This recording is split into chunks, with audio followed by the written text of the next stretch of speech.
Thank you very much. All right, I spent the last 2 days since I've arrived racking my brain how to squeeze a 4-hour presentation into 2 hours. It has not been easy.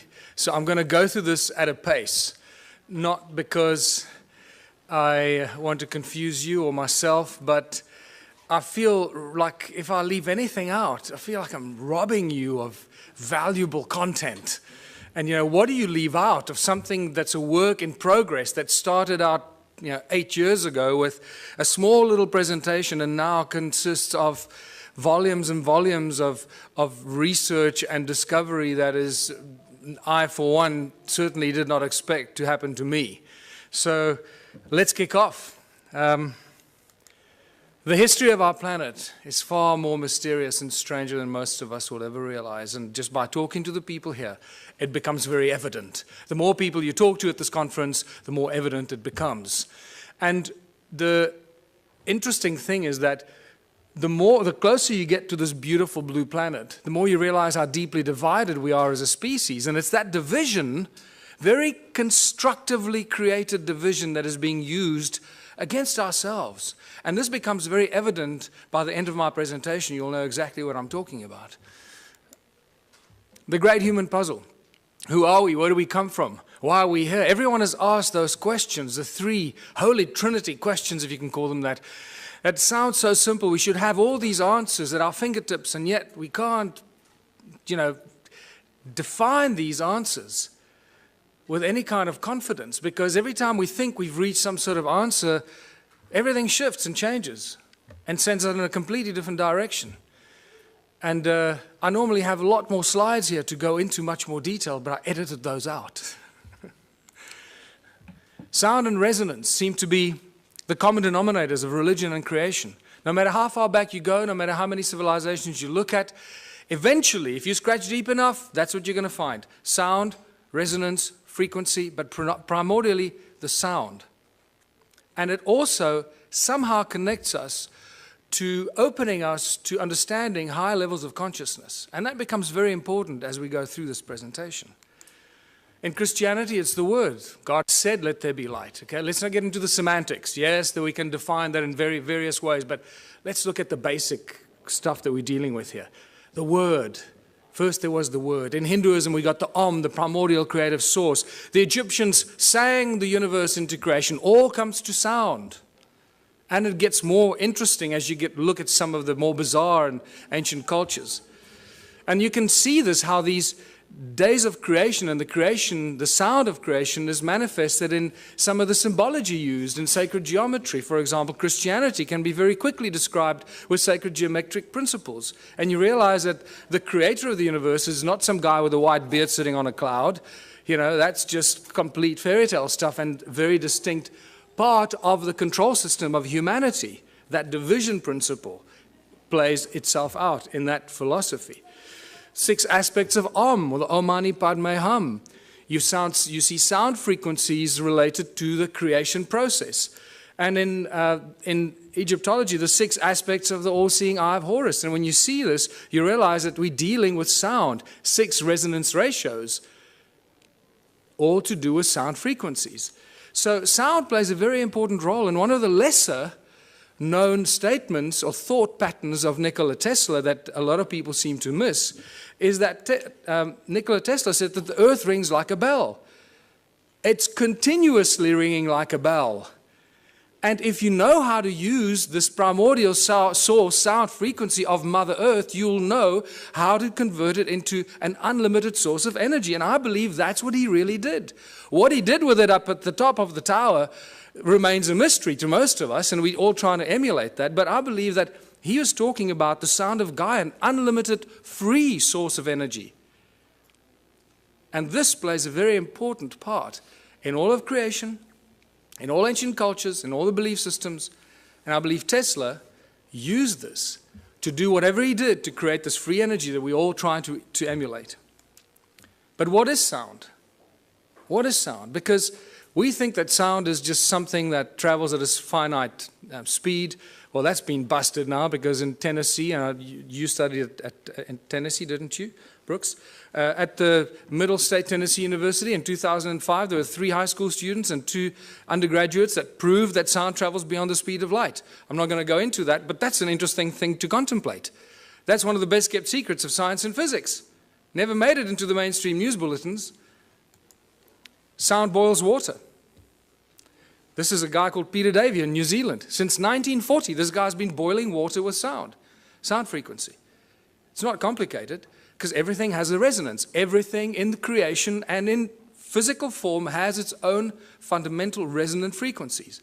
If we understand the resonance and the sound behind the resonance, we can do everything. Because if sound created the universe and all things in it, because that was done by God, then we should be able to use sound to do everything else. A 92-year-old Christchurch inventor claims to have come up with a novel way to make a cup of tea. He's invented a contraption that he claims uses the power of sound to boil water. Beverly Lockhart went to investigate. It looks like a desk lamp, is cool to the touch and appears to be doing nothing until it comes into contact with water. 92-year-old former Spitfire pilot Peter Davey claims his invention uses the power of sound to boil water. Yes,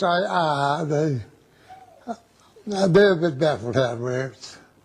Nobody really knows how it works. Davey believes high-frequency sonic vibrations emitted from within the silver bulb cause the water to boil. He says the idea came to him 50 years ago when he noticed different saxophone notes caused different household items to rattle. The mains-powered gizmo has experts intrigued. Never seen anything like it in my life, as they say. Professor Williamson has his doubts about Davey's acoustic theory and suspects there are 2 simple electrodes inside the boiler. It's the conductivity of the water that provides the path for the current and provides the resistance to give the heating. I'm careful that I don't divulge everything. I'm waiting to get a manufacturer that's prepared to put some money into it. And if he does get it on the shelves, he's already got one interested customer. If I saw one in a shop, I'd buy one, because I think they're an interesting little bit of technology. However it is they work. But for now, Davey is savouring his gizmo's success and sticking to his own unique theory on how it works. Beverly Lockhart, 3 News. And in there lies the problem. He's dead. He took his secret to his grave. We will never find out until we go there, try and wrestle it out of his family to share the secret with the rest of the world. I can't believe that in all of the world of science and the the amazing laboratories that we have, there haven't been some scientists that have reverse engineered this or figured this out. Can't be that difficult. It's a resonant harmonic frequency of boiling water. Reverse engineer it. Measure the resonant harmonic frequency of boiling water and build the device. I don't have the laboratory to do it, but I've asked so many people to go out and do it, and no one's done it. So, but what we learn from this experience is we're here at this conference talking about free energy. I believe free energy means free to the world, not just free that we can suck it out of the vacuum and then sell it to the rest of the world. That's no longer free energy.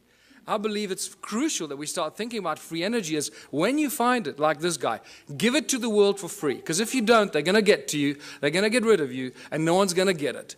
They were waiting. I can imagine what they did when Peter Davey died. They breathed a sigh of relief, say, oh, thank God he's gone. And he was too greedy to tell the world how the simple thing worked. Thank God this human greed gene is so powerful that it prevents people from sharing this beautiful stuff. That's what I have a problem with. So what I urge anyone here at this conference to do, if you do find something like this, a source of free energy, do not keep it to yourself. Do not try and gain from the rest of humanity. Put it on the internet, make videos, put it out as widely as you can, share it for free with the world. It'll come back to you in abundance that you can't imagine. Yes.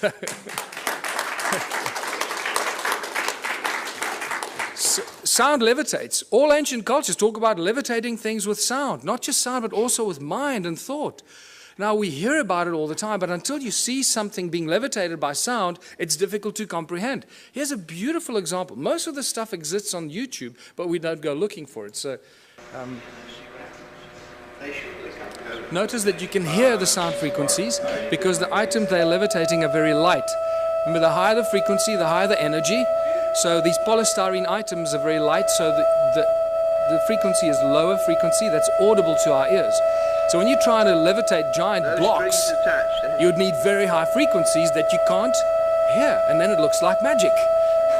Also note that the sound source comes from two different sound sources, and it seems to levitate it at the cross point, the crossroad of the sound frequencies. That's what the levitation effect is. This is very important later in my presentation. And the knowledge of the ancient cultures.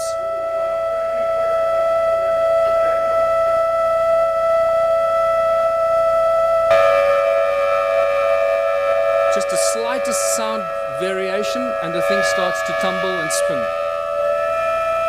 Slightest little variation on the frequency. Look where it starts to spin.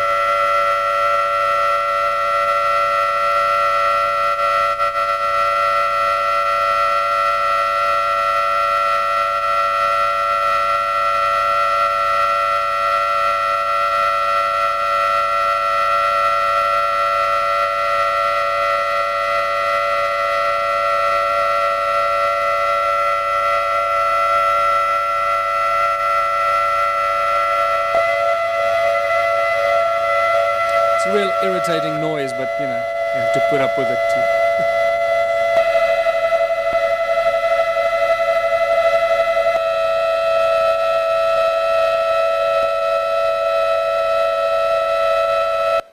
So sound levitates. It's no longer, you know, this fairy tale thing. It really happens. But sound source is also the inspiration for all the religions in the world, the great religions, and the most recognized religious symbols. This is from the guys that developed the cymoscope. I normally show the cymoscope, but lack of time. So look at this 3D bubble that is created as sound. Remember, sound is a three-dimensional thing. From the pop, it goes in all directions. It's not a wave on a piece of paper. It's a three-dimensional effect that keeps amplifying itself and goes on and on and on. Just because you can't hear it anymore doesn't mean it's not necessarily there. So here's a three-dimensional bubble that's created at the sound. But look on the right-hand side at the cross-section of it. What do you see? You start seeing one of the most commonly recognized religious symbols. Why did the religions choose the symbols? Because when you drill right into the middle of this, what seems to be at the very source of sound, the pop, or that moment, instant of pop, this is what you get. Oh boy, do I recognize this interesting symbol. And this is where you realize when the ancient cultures carved these intricate things into rock, they weren't just imagining things. They understood that sound was the source and how sound can create and levitate and manifest shape and form. And that's why they carved hundreds of thousands of these crosses in circles. And not only did they carve it, but it's also recognized by ancient cultures. In southern Africa, it's known as Mabona, the Lord of Light. Lord of Light, sound and light, the creator of all things, the source of all things. And you see this shape repeat itself in some of the most popular religious symbols, like the Coptic and the pagan crosses. You see the sacred geometric patterns imitate themselves in these symbols. It becomes very interesting because now you know where they get the symbols from. It all comes from sound. What does this have to do with ancient civilizations and evolution of consciousness? Well, everything, because the ancient cultures understood this. They understood the process. They understood the source. And they used the source of sound as a source of energy. And this is what my discoveries show in South Africa. The resonating chambers for creation of energy, that's what the pyramids were. Many researchers are starting to reach that conclusion, that they were actually resonating cavities to create huge amounts of energy. And they would have looked something like this. What's also clear to me, the more research I do, especially at the sites in South Africa, realizing that we're dealing with sound and light, that they probably used light to activate some of these sound devices. They were actually resonating chambers, that it was activated by light.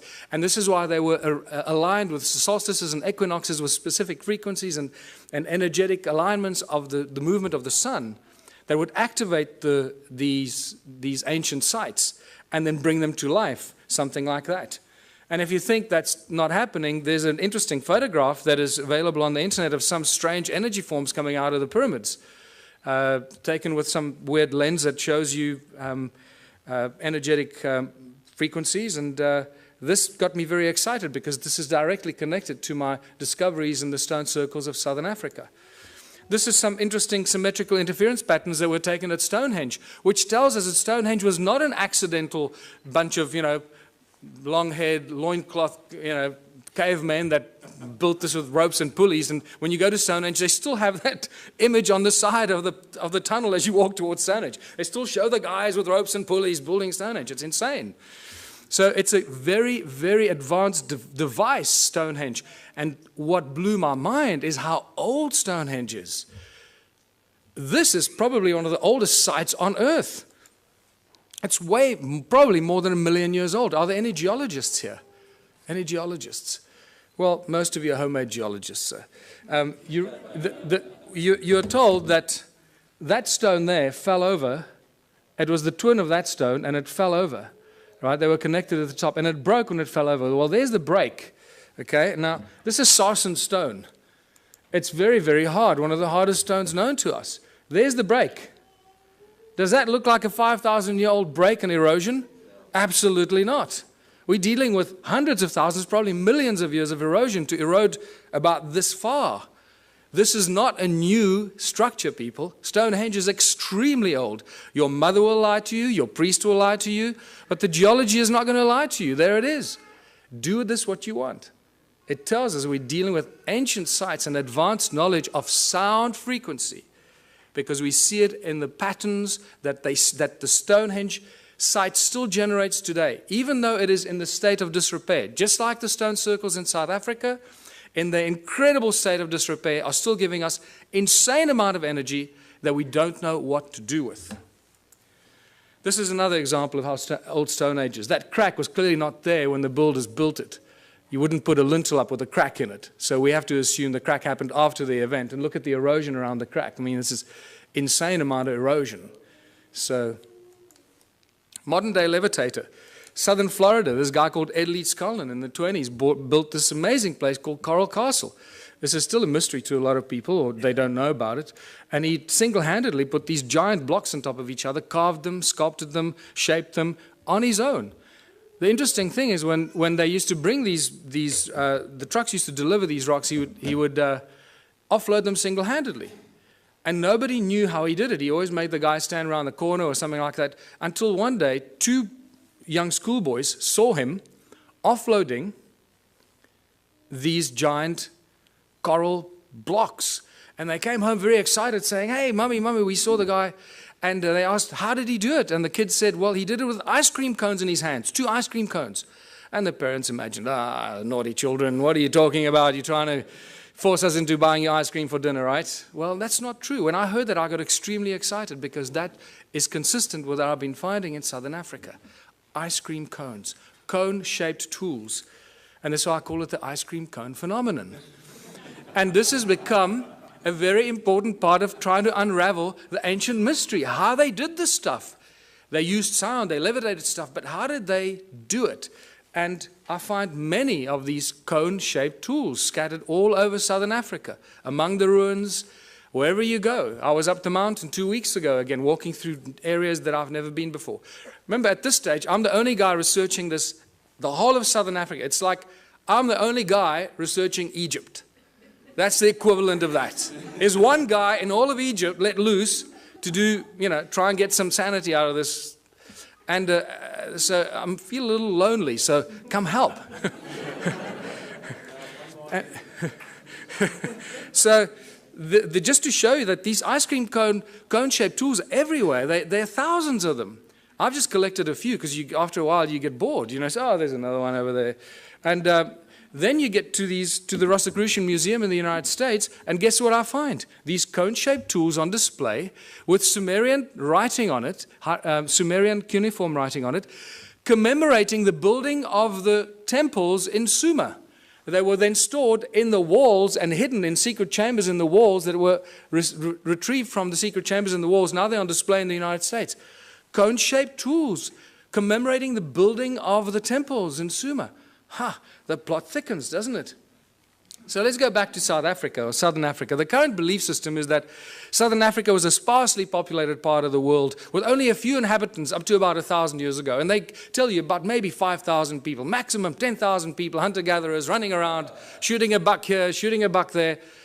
Well, they don't do their homework when they put this in our history books, and they insult our intelligence, because unfortunately the ancient stone ruins of Southern Africa tell us a completely different tale. But they still continue to put in our history books, still today, that these are just cattle kraal for keeping cattle.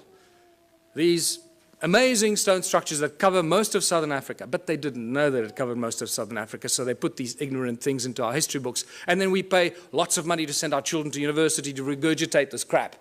Right? And it's spectacular. They just make the stuff up, put it in the history books, but because they doctor this and doctor that, everybody just kisses their butt and nobody questions them. It's really sad, but just to show you what some of these structures look like, I'll go through these rapidly. They are really remarkable structures. And the walls are not very high. Sometimes they're flat with the ground. Some places they're 3 meters tall or 2.5 meters high. The most important thing that you need to notice is that each one is completely unique and different. There are not two that are even closely, remotely the same. Each one is completely unique. Now that was a question that wasn't asked until I came along. What you also need to look at is the stuff around the obvious structures, not the structures themselves, because you'll see that there's a lot of stuff around the structures that is hidden by soil. It's not visible to you unless you're up in the air like you're looking at from this vantage point. Otherwise, you don't even know it's there. You walk through the veld, you have no idea you're walking over ruins. And then when you look at it on Google, you say, oh my goodness, I was walking there, and I was walking right through all these ruins and these terraces. I didn't even know it while I was walking there. And this is the awakening that happens. Let me just go back here. Look at this horseshoe-shaped structure here, attached with a circle inside, with a stone right in the middle of it, with these weird two, towers that lead you in there. And this arm of this from the center goes right through the middle of this. There's some weird stuff going on here that we don't understand. Look at all this stuff hidden by soil underneath, around this obvious ruin here. There's another horseshoe-shaped, ohm-shaped structure. And what does ohm represent in modern electronics and electricity? It's linked to vibration, frequency, the movement of current, and so forth. Resistance. Look at all the stuff in between, covered by soil. You have no idea that there's much more of this stuff in between, connecting this one to that one. And then they build beautiful flower-shaped stone structures because they look like pretty flowers, right? Except you can only see it from the air. And they're all connected by these channels. There's a channel coming out of it and a channel running down there that's badly destroyed, and these strange hexagonal shapes. What is activity all about in Southern Africa? Always about gold. Don't you ever forget it. Always about gold. And remember, it's not the obsession of humans with gold, it's the God's obsession with gold. In Genesis 2, when Adam was alone on earth, Eve had not yet been fashioned from his rib. God comes to Adam and says, hey buddy, there's a place called Havilah. It's land full of milk and honey. The land is good, the water is good. And by the way, buddy, there's gold. What on earth is going on here? Why would God, the creator of the universe and all things in it, the commander of consciousness, want to tell Adam about gold? And it's in that one defining moment that you divide God with a big G from God with a small g. Huge, huge division. The twain shall never meet. And the Bible and ancient texts seem to be, especially the Bible, is constantly crossing those lines. What I find fascinating, scholars that have been studying the Bible for 30 years, their entire life, still keep crossing that line. God with a big G, God with a small g. The Elohim is a plural. The Elohim and the Anunnaki are the same beings, and I'll show you why. We've got conclusive evidence that the Anunnaki and the Elohim were the gods of the Bible, the gods with a small g, the malicious, malevolent beings that were after gold. The divine creator of all things does not want gold. He doesn't take credit cards, and he doesn't use money. And we'll get to that. The ancient history of Southern Africa is all about gold. You can't, the whole Monomotapa kingdom that was attacked by everybody from the north, and they could never be overthrown, the golden kings of Monomotapa. Fascinating story. Not many people are even aware of it. What do other ancient cultures or other ancient texts tell us? Well, the Sumerian tablets tell us in great detail about the Anunnaki. And all the great biblical stories are first found in the Sumerian tablets in much greater detail. And when they, like the creation of Eve from Adam's rib, is reduced to 2 lines in the Bible. In the Sumerian tablets, it's a whole chapter on it, how it happened, how they put Adam into a deep sleep, and blah, blah, blah. It's phenomenal information. But so what we do know is that a lot of the stories in the Sumerian tablets are translated into the Bible much later and abused or used for abuse against humanity. Work in the Abzu is the constant reference in the Sumerian tablets. Abzu has been given many names, but its primary sort of reference is always linked with gold. This is Abzu is where the gold came from, and there's some great references from Sitchin's work where the landmass, the shape of a heart was given, in the lower parts thereof golden veins from the earth's innards were abundant. Abzu, of gold the birthplace, Ea to the region the name gave. And I'll draw that comparison for you to show what he's talking about. The Sumerian god Enki is inextricably linked to Southern Africa and the gold mining empire. And in my longer presentations, I go into more detail why I say this, but it's just overwhelming. It keeps coming in waves and waves, how Enki is linked to Southern Africa and the gold mining empire that he set up there some 400,000 years ago. Now, Enki is not unknown in African ancient history. Creator Mutwa told me that Enki is known as Enkai, the creator of the human race. Just to throw that at you. And it gets weirder and weirder the deeper you go into this. And then Enki decides to create a species because they needed help to get the gold out of the mine. You can't just use machines. Machines break. And it's much easier to clone a species and train them and let them do this stuff, because if they die or get sick, then you just replace them. It's better than building machines. They just breed on their own. Look what they've done. 7 billion. Great breeders, these machines, these slaves. Let us create a Lulu, a primitive worker. The hardship work to take over. Let the being, the toil of the Anunnaki carry on his back. Tells us very clearly what these guys were up to down there. Planning to create the Adam, Adamu. A primitive worker shall be created. Our command will he understand. Our tools he will handle. To the Anunnaki in the Abzu relief shall come. So we know that the Anunnaki were in the Abzu. They were doing something. They needed relief. And for this they needed a slave, and they cloned it. And boy, did they do a good job. This is fantastic reference to Enki's house, his mines, and his technology. In the midst of the Abzu, to a place of pure waters, Enki betook himself.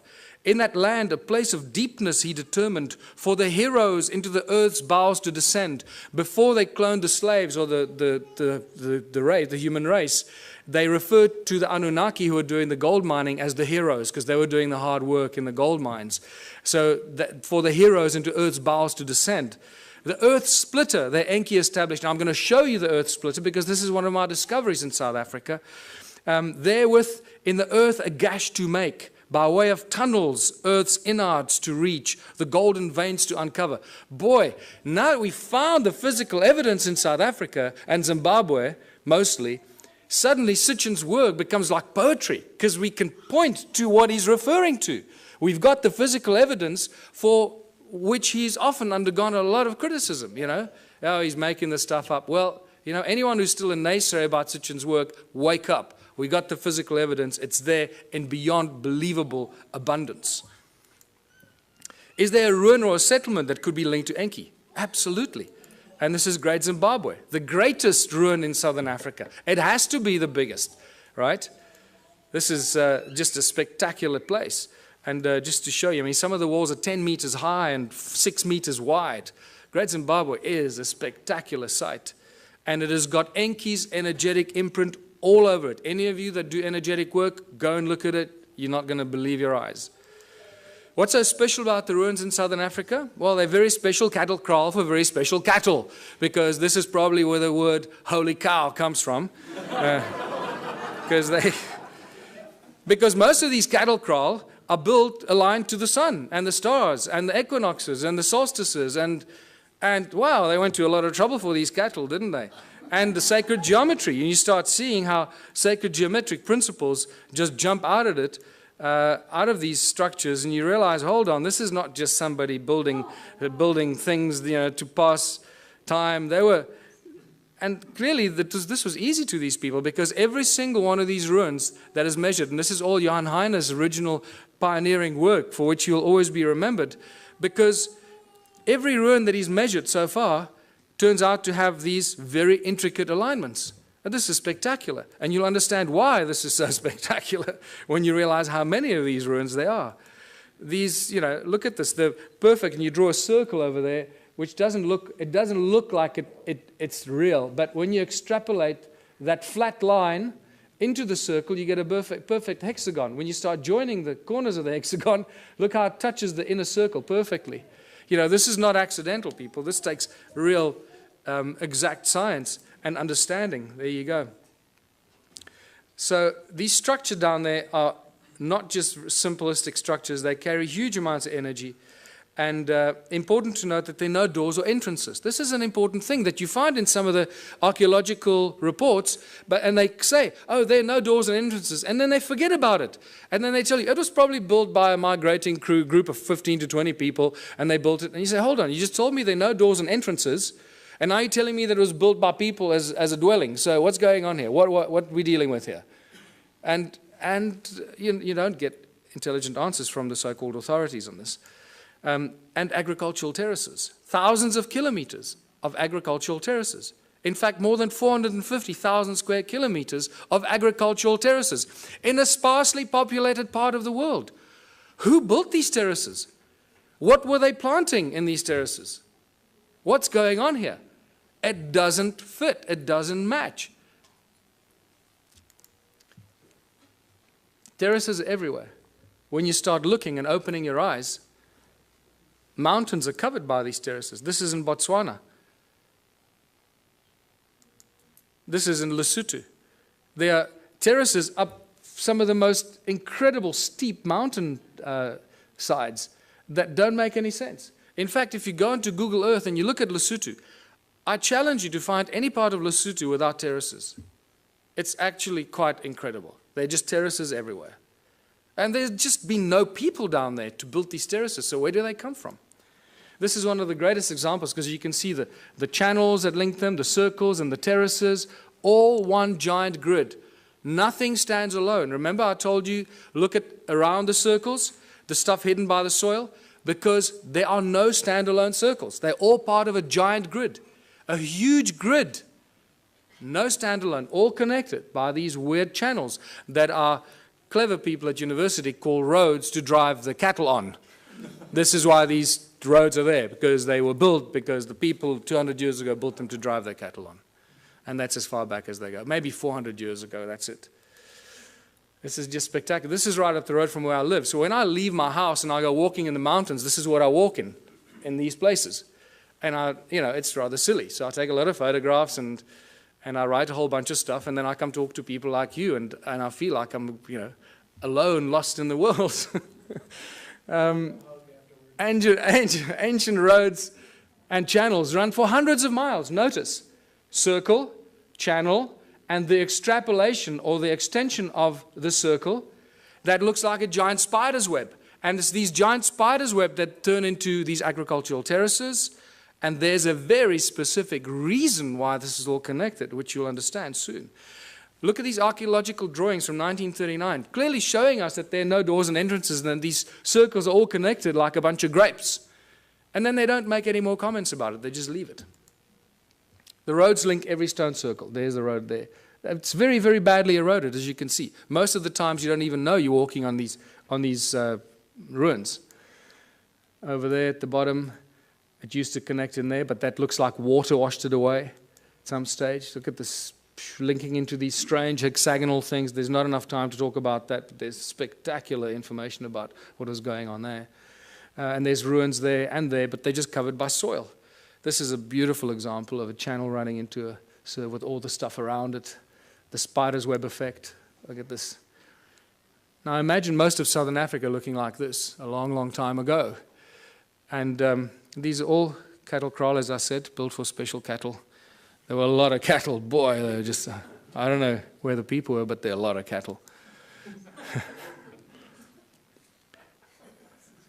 Hey, maybe... How many of these ruins are there. And this is where the penny really drops, when you start figuring out how many there were. In 1891, the brilliant Theodore Bent, this is one of the few archaeologists that I carry real respect for, wrote a brilliant book, The Vanished Lost Cities of Mashonaland. And it's a phenomenal book. And in 1891, from horseback, traveling through South Africa, Botswana, Zimbabwe, he estimated about 4,000 of these structures.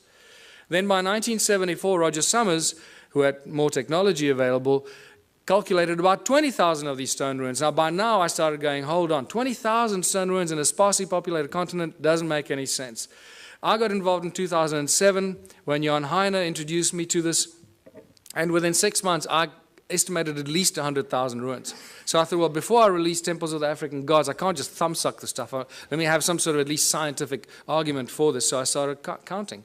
I used Google and aerial shots and just started counting, and extrapolating, getting averages per hectare, per square kilometer, per larger area. And I went all over southern Africa and found these densely clustered areas and got averages. And some of the aerial photographs looks like, there's circles here. When you look closer at it, when you study this, you see how connected they were. This is all over southern Africa. Some of them are in the Transvaal or in Gauteng, what used to be the Transvaal, in Mpumalanga, in the Orange Free State. There's some in Natal, KZN. I just found some in KZN 2 weeks ago when I traveled to KZN. And I hadn't found any before. So wherever you go, you find more ruins. Zimbabwe, Botswana, as I mentioned, and this one I'll be talking about again. This is near a town called Bronkhorstspruit, very strange looking structures. This is again close to my house. And this is south of Johannesburg. There are thousands and thousands of these south of Johannesburg, and they think they discovered gold there in the late 1800s. And this is just spectacular. It's the density of these. This is other side of Rustenburg, where I grew up near the platinum mines on the way to Botswana. This runs about 5 by 5 kilometers, and it's just dense like this. It's ridiculous. And this is back near where I live, just to show you the circles with the channels connecting them and the terraces. And by the time I finished counting, getting all these averages, I found out there were more than 10 million of these. So forget 4,000 and 20,000 and 100,000, more than 10 million of these. In fact, I can now tell you categorically it's probably closer to 20 million of these. And we'll be surprised if there aren't more. It's spectacular. We're dealing with the largest and most mysterious ancient civilization on earth that no one's paid any attention to until now. What happened to them? What happened to 10 million stone structures and the people? Forget the stone structures. We've got evidence of those. Where are the bones? Where are the dead people? There's nothing. Not a trace of who occupied these. Isn't that more mysterious in itself? That for an extended period of, I'll show you, about 280,000 years, people lived and worked here. Then no fossil remains of these people. What on earth went on here? This is where you start listening to people like Drunvalo Melchizedek, when he says that, human populations have been evacuated and moved from one planet to another. You go, well, hold on. Suddenly that makes a little bit more sense than anything else. Because we should have found bones. There's been a lot of digging, mining, and there should be bones everywhere. Farmers building houses. So what happened to them? This is where the Sumerian tablets become very important. And the King's List, I'm going to come back to this, because the two King's Lists that give us exactly the same story. They give us the names of 8 kings that ruled for about between 220 and 241,000 years. The names of the kings are the same. The places they ruled are exactly the same. The dates vary a little bit. So you've got to allow some mistakes in translation. But the names and places remain the same. This is very, very interesting. But what this tells us is 2 very important things that I'm going to come back to later. And this is a repetitive theme in the Sumerian text, is after the kingship descended from heaven to earth, after kingship was lowered to earth from heaven. Okay, to us it doesn't make any sense. Oh, we think it's some crap made up by the ancient people because they were all stupid, right? And then it tells us who these kings were and how long they lived. And you can clearly see that they weren't human, because they lived and ruled for 36,000 years, 64,000 years, 28,000 years. And then a very important thing that it tells us, a very important statement from these 2 kings lists. And then the flood swept over. So two very important things, three important things. That kingship was lowered to earth from heaven. Somebody up there decided that they were going to appoint some kings on earth, some priest kings. That changes all of human history. It tells us that they ruled for an extended period of time, and then the flood came. So we seem to have a history, a chronology of human history until the flood. Prior to this, or until now, we know very little about what happened before the flood. And this is very important. So I believe that when they say the flood came, that's what destroyed these ruins. Some 12 to 13,000 years ago, the so-called Great Flood that there's not much argument about in geologic and archaeological circles. And you can see the sedimentation. That's why most of these ruins are not visible. Most of them are covered by soil. They're hidden from us. And wherever there are stone circles, there are gold mines. You can't get away from it. More than 75,000 gold mines have been found between 2005 and 2010 in a geological survey just around the little town of Leidenburg in Mpumalanga province. 75,000 gold mines. In the 30s, I've got two distinct, separate reports from two separate miners that mined in the province of Limpopo, northern South Africa, that found mysterious mine shafts, tunnels like this, at about 100 feet down while they were mining gold. Remain unexplained. Tools and artifacts were confiscated by the authorities, never to be returned. In the 1990s, De Beers found a mine shaft 22,000 feet deep that scared them. That they say it was cut with absolute precision, indicating some advanced laser technology that they do not possess. Anglo-American, I know, has a secret file that they keep for covering up ancient mines and shafts. Anytime they come across an ancient shaft or a mine, they cover it up and move on. They don't even discuss it, but they have a specific file for that. And I was told this by the chief geologist, the Anglo-American, while we were having a beer at a pub. He just volunteered this information to me. I was amazed. But then he didn't know who I was or what I was doing. Sneaky bastard. What kind of stone are we dealing with here? It's a very special kind of stone. It's known as hornfels. And it's known by geologists as ringstone. And I was the first person, I'm astounded, the first person to ask what kind of stone was used to build these ruins. They just, don't go there. And it's metamorphosized quartzite. It's incredibly hard. You can't break it, people. I've tried to break some of these. This sliver is a break I keep in my museum. This happens as a result of heat. You expose it to fire, it breaks up. So clearly they didn't use fire in any of these ruins. Otherwise there'd be none left. As you can see, it's black on the inside, very hard, and then it's got this stuff called patina, the skin, like a skin that grows. It's an oxidization and calcification process. It grows incredibly slowly on this specific rock. And what is fascinating about this hornfels stone is that it conducts sound incredibly well. It rings like a bell and light. There's some more examples that I found that I keep in the museum. And more spectacular examples. And just to show you, there's a little... The most remarkable artifacts that I've collected, this particular stone in my hand here, this beautiful Stone Age club, it looks like something out of Flintstones, I'm going to show you how they ring like bells, because I can't carry these with me all over the world. So a quick demonstration how these stones ring like bells. I just discovered that in geological terms, these stones, this particular stone, the hornfels in South Africa, is also known as ringstone for that very specific reason. And to ring these, I'm going to use my brand new tool that I've just collected about a week ago. This phenomenal, absolutely phenomenal artifact. And I'm going to use this to ring these stones. This looks, we always joked when I found this, that this looks like a Stone Age guitar. And it's pretty much like that, dang, dang, dang.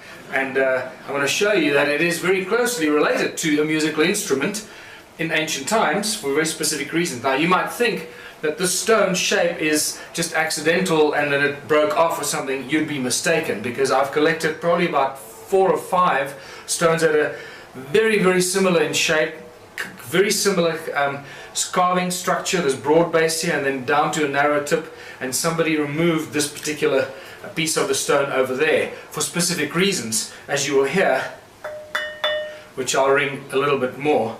They ring like bells. But it's also important to note that you cannot carve or chip this stone. it will splinter and fragment, and it will not be chipped or carved. Okay, so these shapes that we see here must have been molded in some way, and molded for specific acoustic properties. And this is why. You've got to hold it a very specific way to make as little contact as possible to get it to ring and resonate at its optimum. Now remember, it's also covered in patina, the skin of the rock, this brown reddish color that covers the rock, that is no longer the original black or charcoal color, the original color of the metamorphosized quartzite that's underneath. And that's how it rings.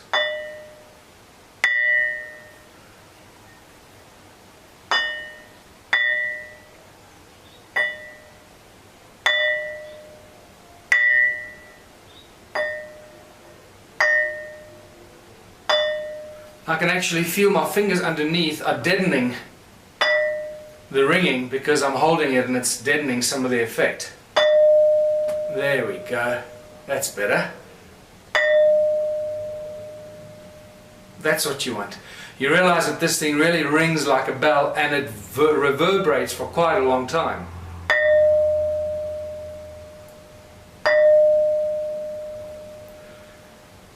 Alright, and now to show you that this is not the only one, here's the other one.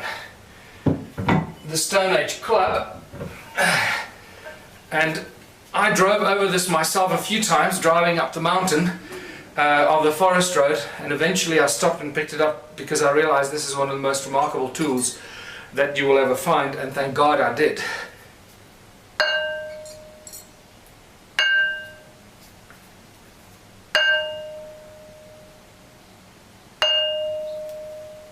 And it is very heavy.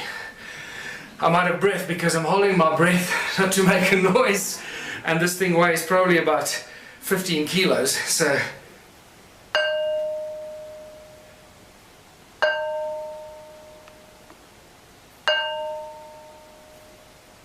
and there you go.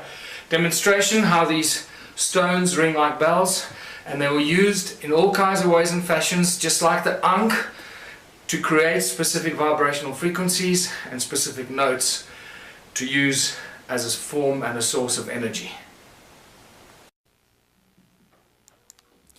And just to remind you, metamorphosized quartzite is full of what? So we can talk about this later when we start getting into the consciousness principles. What are we really dealing with here? And what do these ancient sites contain? How much information is actually stored in these ancient sites? Yes? Just a quick question with the stones there. I noticed that the frequency was the same. It seemed to be the same note. Did you actually ever try and measure the exact frequency? Yes, we did. We measured. Well, not those two. I haven't tested those two. But somebody emailed me. I get thousands of emails. Somebody emailed me saying that's a B flat, I think. That is very important, but it's just not enough time to go through all the stuff. Sorry. And then all these anomalous tools I've been collecting and finding. Strange tools. Once again, some of them are these cone-shaped tools, always to these points. And then the stone phallus. Stone phalluses seem to be very popular in these ancient times. What's important to note, see how the patina has covered all of them, remember? Somebody must have carved them or shaped them at some stage. And they're all covered in this brown patina. Okay, keep that at the back of your mind. This is at top of the big ruin on top of the mountain there. That's spectacular, whatever that is, a bird-shaped stone, or there's a whole other link to the Zimbabwe birds that is in here, but we can't go there. These strange tools and artifacts that are just spectacular, that make no sense to us today, because it's not part of normal archaeological, stuff that they exhibit. And then the most spectacular mystery in all of archaeology, the sacred stones. The special sacred stones. Hundreds of thousands have been found in southern Africa. Now, because we had a breakthrough energy conference, you'll automatically notice that they resemble a torus shape. So I'm giving you a little hint as to what these are for. But in South Africa, the Archaeological Society has it as a logo, and they will still teach you that these are weights for digging sticks. That the people made them in the hundreds of thousands when there were only a few thousand hunter-gatherers, because this is from the Stone Age, right? So there were no metal tools. They made this with other stones because they needed weights for their digging sticks when they were digging for roots in the veld. I can't think of anything more insane. These people should be locked up. Where's the flagship among all these ruins? And this is where we get to the very important Adam's calendar. It was rediscovered in 2003 by Johann Heine, and he'll always be remembered for that, because this is one of the most spectacular discoveries in all of human archaeological history. These are the two central calendar stones. Baba Credo Mutwa, the preeminent African shaman, told me when I saw him, there you can see Adam's calendar, my other book lying on the desk. When I showed him this book, he burst into tears and took quite a while to calm himself down. He said he never thought he'd see that sacred place again. He was initiated at this place in 1937 as a young shaman, and he calls it Inzalo Yelanga, or birthplace of the sun. Specifically the S-O-N, not S-U-N, because it is believed by the shaman that this is where the gods created humanity, birthplace of the sun. That's what it looks like from a helicopter, circular structure. That is north, that is south, not the trees, the stones under the trees. They're the two central calendar stones, and over there you see a wooden pole. That's where the stone man used to stand, and right from the stone man across there, across the Horus bird lying there, which you'll see, we're looking east, exactly east at the rise of the sun. On the edge of this cliff, which is known as the Transvaal Escarpment. There's looking north, exactly north, between the two stones. You can see north-south line goes right between the two central calendar stones. And why is it a calendar? This is Jan Heine showing me of our very first visit there, why it's a calendar. And he did all the original calculations when he rediscovered it. This setting sun casts a shadow, this rock casts a shadow on this one. And you can tell every day of the year, from the summer solstice on this side until the winter solstice on that side, and it comes back. So it's still an accurate calendar. And one of the few that I know, I can't think of any others that do this, monolithic calendars or Stone Age calendars. This is a 3D reconstruction that we did, putting the stone man back in his place, who was removed in 1994 by the Minister of Environmental Affairs, to put a plaque on it to commemorate the opening of the Blue Swallow Nature Reserve. Isn't that ironic? Desecrating one of the oldest sites on Earth. And then they try and prevent us going there because we're bringing tourists there and we're desecrating the place. And there you have, looking out east from the stone man across the calendar stones, very distinct Horus stone, looking at what? 3 stones that seem to align with those pyramidal structures over there that are aligned with the rise of Orion over there. But you'll see more about that now. How do we date the stones? We look at everything. I'll look at anything because you can't date stones. So you got to look at everything. Use your, do what the guys in CSI do. Follow the clues and the evidence. And what makes most sense, you have to go with that. So first of all, this is, every stone there is known as dolerite. It doesn't belong there. It is now categorically proven and shown from geological studies that those stones do not belong there. They were brought there by somebody to build the calendar site. That's the edge of the Transvaal Escarpment. It's known as Black Reef Quartzite, and it's full of gold. There's a gold mine underneath that ridge, actually, an ancient gold mine. The erosion, that piece there broke off there. That's the erosion on the tip of that ridge, on the break. Most geologists I've asked suggested to me, pick a number above 50,000 years for the amount of erosion that happened there. So 50,000 years ago, that piece broke off and landed there. Right? So now we're starting to get to the ancient age of this. But this is one of my best, is the patina growth, because I've told you already that these tools have been molded and shaped, and the patina has grown back. That's what it looks like when the patina is gone, black, and then the patina grows back. This is a great example of a monolith in one of the stone walls that at some point broke, and this tip broke off. Look at the patina that's grown back. There's about 2 millimeters of patina growth. We're dealing with something. This patina is known to grow at about 1,000 years per microscopic layer. 1,000 years per microscopic layer. So for a millimeter or 2 millimeters of patina, we're dealing with something that's 100, 200, 300,000 years old. We don't really have a measure for it, but it's extremely old. And we know that this is not normal archaeology. Look at this beautiful carving of one of the stone structures. So not only did they build the stone circles, but they first carved them into rock. This is another interesting part of this presentation that I normally go into a lot more detail. But look at, after they carved this crack appeared through the rock. This hornfels stone, you should see the black of the hornfels on the crack. On a fresh crack, you'll see the black of the hornfowls. But it's so old that the patina has grown into the crack and completely covered up the black color. So this shows us how old this carving is. So we're dealing with probably 50 to 100,000 years old that this carving is. So these are the kind of indicators that we have to use when you deal with this kind of evidence, because you can't follow the normal archaeological routes. They just don't have the tools to do that. But this, my friends, is by far the most important discovery, I believe. If you look at the circular, you can see the whole Adam's calendar is a circular structure, north-south. But the first thing that you notice is that it's not at 12 o'clock. It's not true north. It's slightly left of center. So Johan Heine and I had it measured, and we found out that there's a 3 degrees, 17 minutes, and 42-second deviation anti-clockwise. Now, that's not possible, because we're not dealing with magnetic north. We're dealing with true north. And at first, we thought that this had something to do with the precessional wobble. So I spent a lot of months trying to analyze and speak to experts in precessional counting and all that. And I realized, hold on, I'm barking up the wrong tree. This is true north. Wherever you are in the precessional wobble, true north stays at true north, right? So what's going on here? This is 3¼ degrees deviation. I believe that the man that holds all the information is Charles Hapgood, who's been trying to teach us about crustal displacement and crustal shift. I believe that Adam's calendar is a real geophysical example that crustal shift displacement did happen, because these guys did not make mistakes. They would not have accidentally built a 3¼ degrees out of alignment. It's not going to happen. So, we know that crustal displacement happened, we just don't know when. But here we have physical, geophysical evidence that it did occur.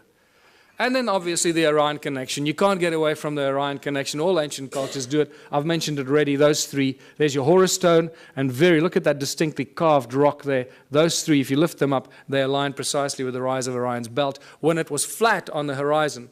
I've had 2 separate calculations done by 2 separate astronomers. Both of those will be wrong, because none of them took into account that 3¼ degree misalignment. So, but it just shows you that their calculations are really, really old. That's really interesting. I didn't cross-examine on them. And just to show you this beautiful Horus stone, I discovered that one morning when I went there with another guy very, very early when I started doing this exploration. And that stone was covered by soil. So we couldn't see. I didn't know that it was actually a Horus or a bird-shaped stone. But then when I moved the soil away from about there, suddenly this beautiful head and nose appeared. It doesn't look like much from here, but there's nothing to stand on to take photographs. You know, if I take one step backwards that way, I fall off the edge of the cliff. So, and there you go. It's about 3.5 meters tall. There's a fat belly there that you can't see on this angle. And the nose is broken off. That's probably maybe another foot there they would have extended. If you lift it up, there you go. Reconstructed Adam's calendar. When I called it Adam's calendar, I had no idea how close to the truth it was. This is where humanity was created according to ancient African culture, where the Anunnaki artificially, genetically created the Adamu, the human species that we all belong to in various forms and shapes. And then we get to the discovering of the pyramids. The mystery just, gets better and better. Look at that. This is one of the first pictures taken of Johan in 2003 when he started measuring the calendar and finding out all these mysteries. One of the best pictures, because I've been there thousands of times and you just don't get good pictures of the pyramidal structures. There's a third one, a little one over there, just sticking its head out. I've been told through various means that there's about 30 meters of sedimentation down there. So we're only probably seeing half of those pyramidal structures because of the flood, remember? The flood that destroyed all the stuff. That would have covered all of it. Why are they pyramids? Why am I so convinced they're pyramids? For various reasons. First of all, when you go into Adam's calendar, the moment you cross the circle, because there's no obvious circle, it's an imaginary circle. The moment you cross that circle with your GPS, you lose signal. Okay, it works here. The moment you walk in there, your signal is gone. And I love the macho guys. They just love it. Oh, my GPS will work. You'll see. I'll show you how my GPS works. And they go in there.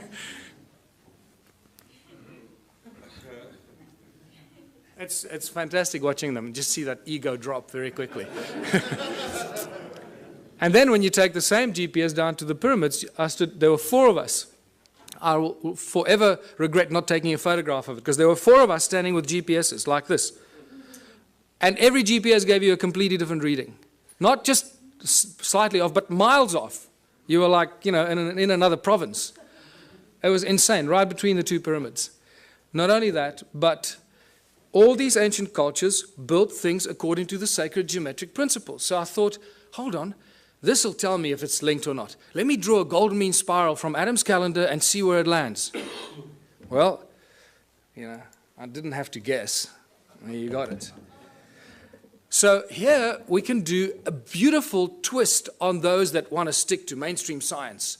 And we can argue the argument of probability, which is one of the most commonly argued arguments in science, isn't it? Probability. So the probability factor that the golden mean spiral accidentally ends between the pyramids is so completely out of kilter that it has to be linked. You're dealing with several million or several billion odds to one that it's, you know, an accident. So the probability factor plays a very important role here. We're dealing with something that's connected. And also through channelings and other psychic revelations, I've been told in no uncertain terms that we're dealing with some very advanced stuff here. And then when you connect Adam's pyramids through Great Zimbabwe, Enki's house, it lands right in the Great Pyramid of Giza. And all along the 31 degrees east longitudinal line, the Nilotic meridian, right, which is also linked to the white lions of Timbavati, the sacred white lions of Africa. And you start seeing all this connection. It's just beautiful. It just unravels more and more. And then my beautiful friend Willem de Swart, who's decoded the numeric system and the secret numbers of God, made it very clear to me that the name Elohim equates to the number 31. Elohim. 31 degrees east longitudinal line. So this gives us an indication that the Anunnaki and the Elohim are the same group of beings. I just recently did an interview with George Nuri. The very last caller that called in told me he was abducted by the Anunnaki 12 years ago, before he knew any of the stuff we're talking about here. They told him they were tall, about 9 feet tall, blonde, blue-eyed individuals. They told him they were the Anunnaki, and they also told him they were often referred to as El or Elohim. That was very interesting, and then the show ended. So I need to talk to him more. So what were all these stone circles for? Millions and millions of stone structures, all connected. Each one is completely unique, different, built with stones that ring like bells. What's going on here? Archaeological drawings show us that there are no doors and entrances, and some of them are concentric circles, like expansion, amplification chambers or something to that extent, right? So are these connectors, these channels actually like wires? Absolutely. So let's go back to what Nikola Tesla said. He said the earth rings like a bell and it's an inexhaustible source of energy if you know how to use the sound frequency of Gaia. And I believe that this is what it is. The cymatic patterns remind us of what we're looking at. The shape of Om. This is the shape of sand on a metal plate. That's what you'll find. So what we're looking at here is cymatic patterns from Earth. Each one of these stone circles just simply represents the cymatic or the shape of the sound of Gaia at that particular point. And this is why they connected. So they created one huge energetic field. There's one example. There's Hans Jenny's photograph, the circle in the middle and the spider's web effect outwards, the circle in the middle, spider's web effect outwards, except these were connected so they could share the energy they suck out of Mother Earth. And but how much energy could these structures create? For this, we got to go to 1944 in Japan, when they were developing the death ray with which they were going to smite the Allied army.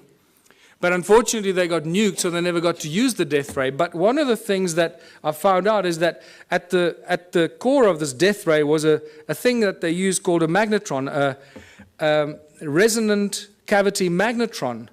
Well, this is, you start a frequency in the middle, you amplify it in these resonant cavities until you decide when you want to take it out of the wires. And that magnetron is used in laser beams, it's used in microwaves, it's a technological tool used in many applications. This has got a little magnetron in it, or a klystron, I think it's called in this.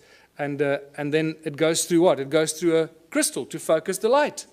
Right? So if you're working with light, you need to use crystal because it lets the light go through it. Right? So I believe that this magnetron was used. There you go.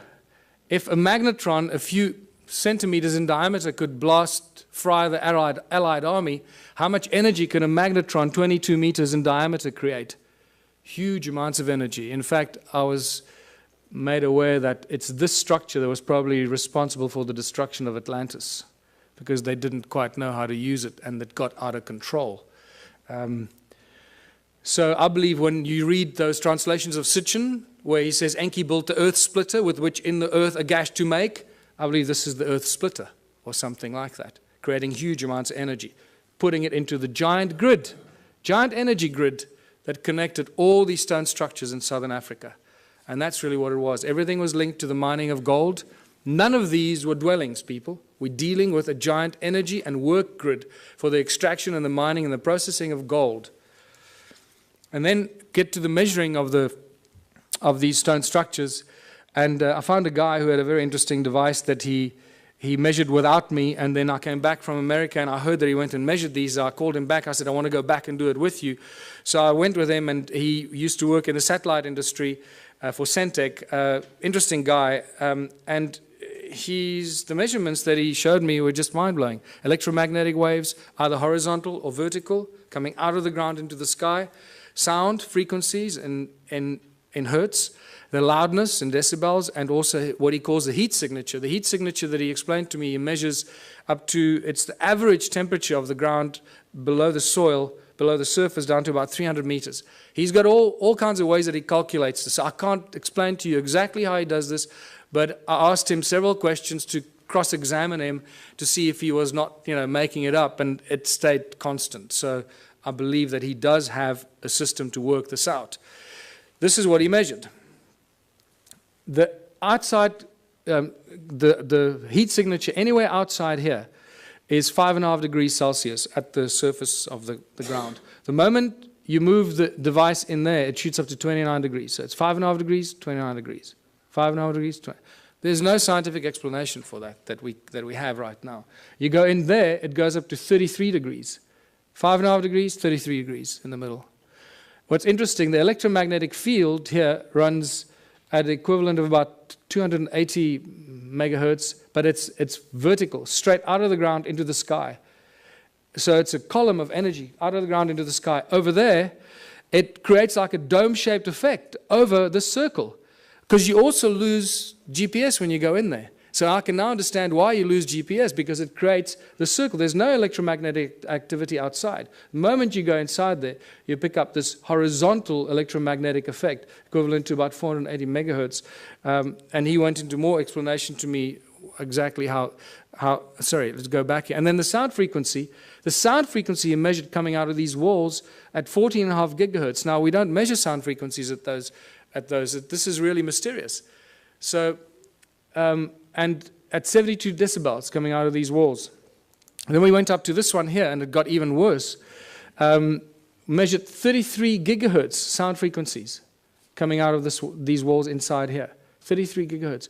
When you walk along this channel that ran in here, the wall was broken there, but the channel runs in there. It started like 5 degrees. It keeps going up. As you walk there, that heat signature keeps rising. By the way, the heat signature, he explained to me, can only go up to about 80 degrees Celsius, at which point it suggests that you've got a volcano under you, about 300 meters below you.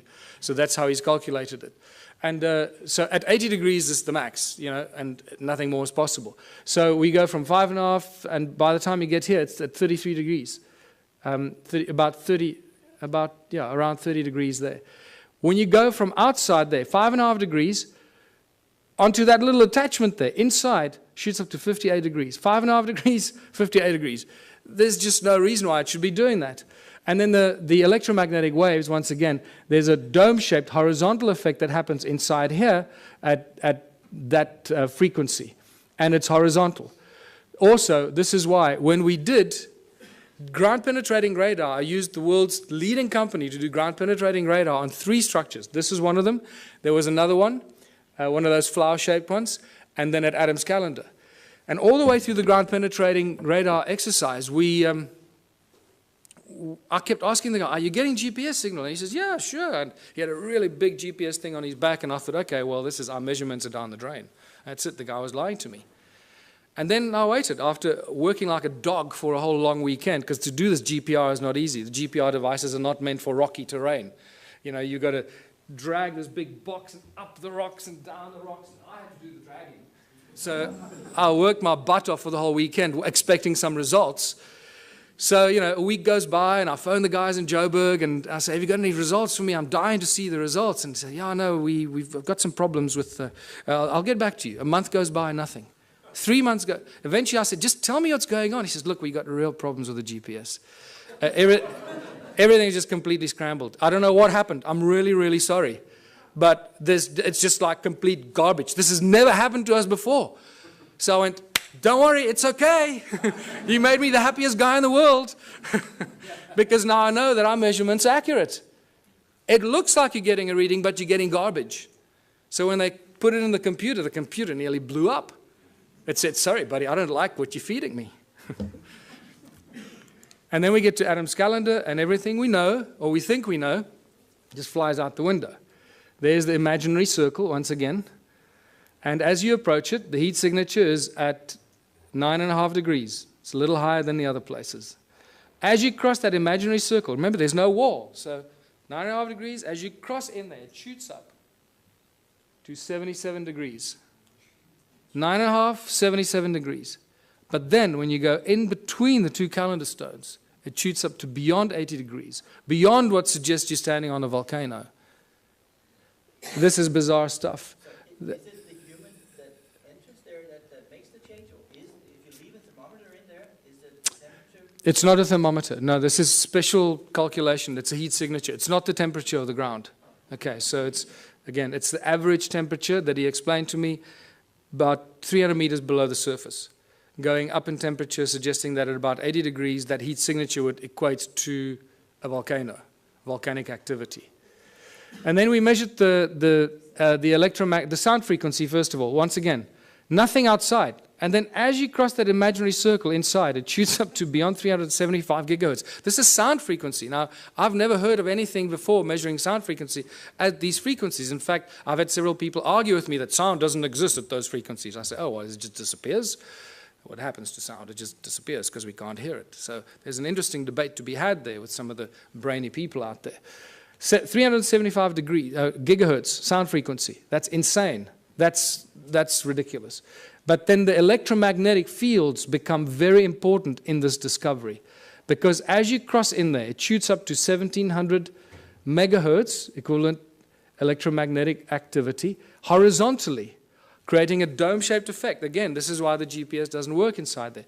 But in between those two calendar stones in the middle, it shoots up even higher to 1800, but vertically, straight out of the ground into the sky.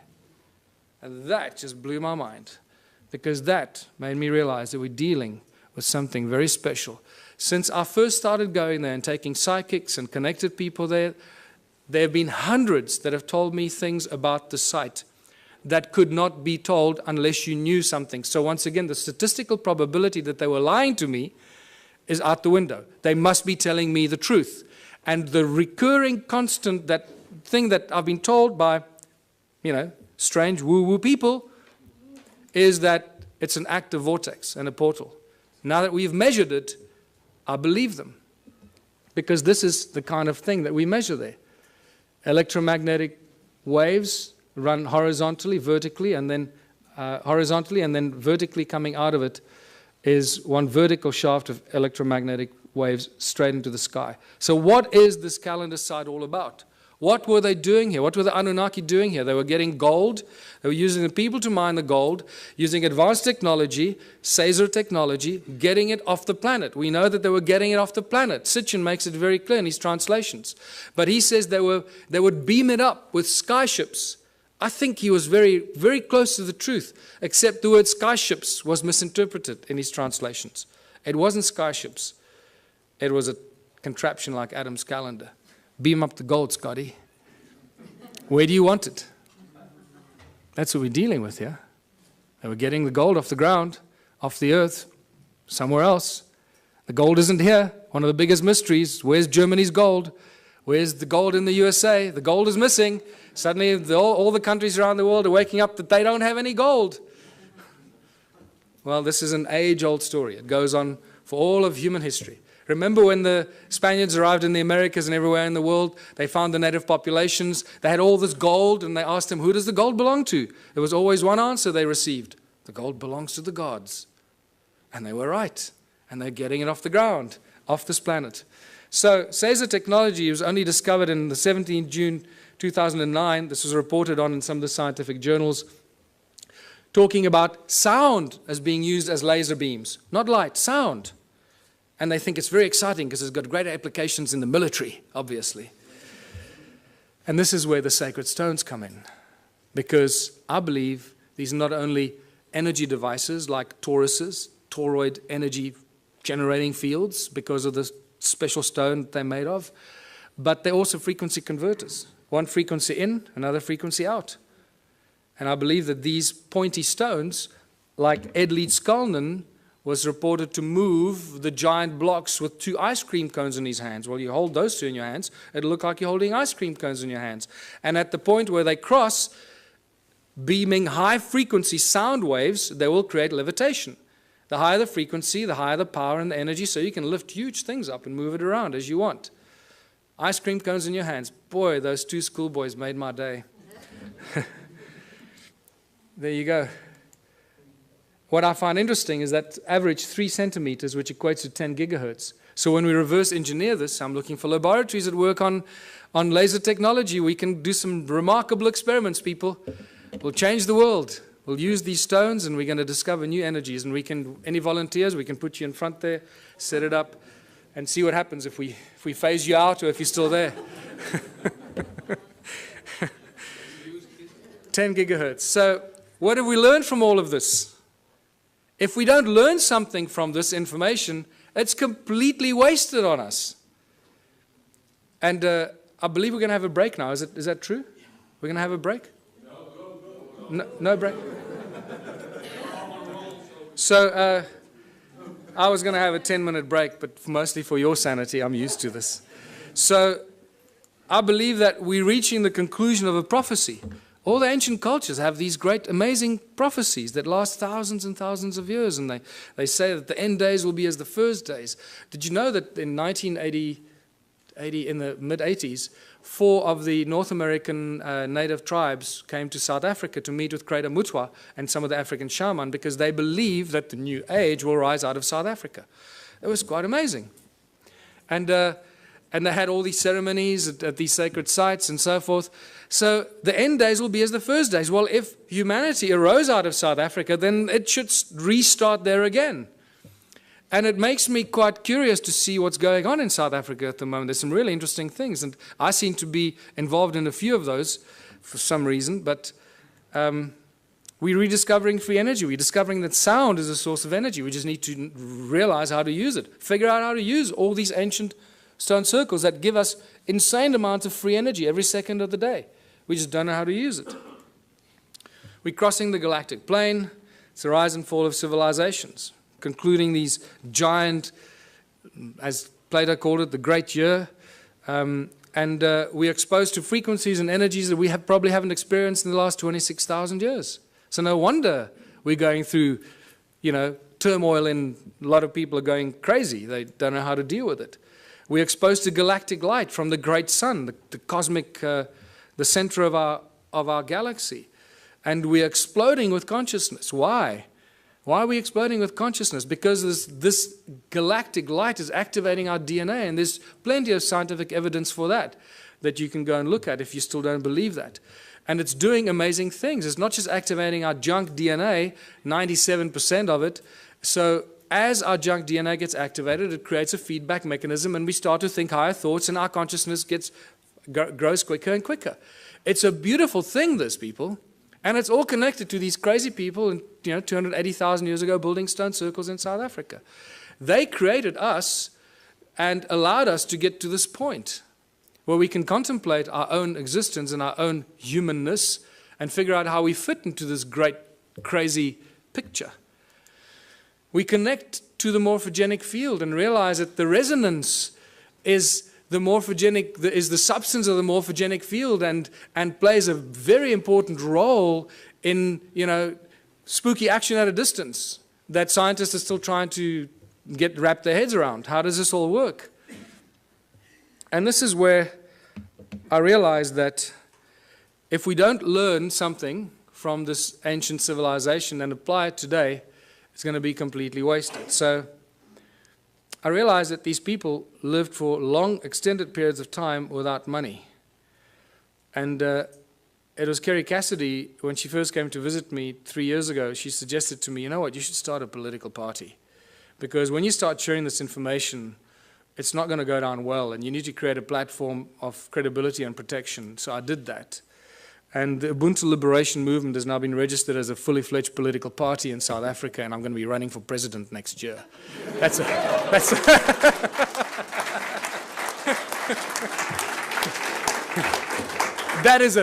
the funniest thing I've ever heard.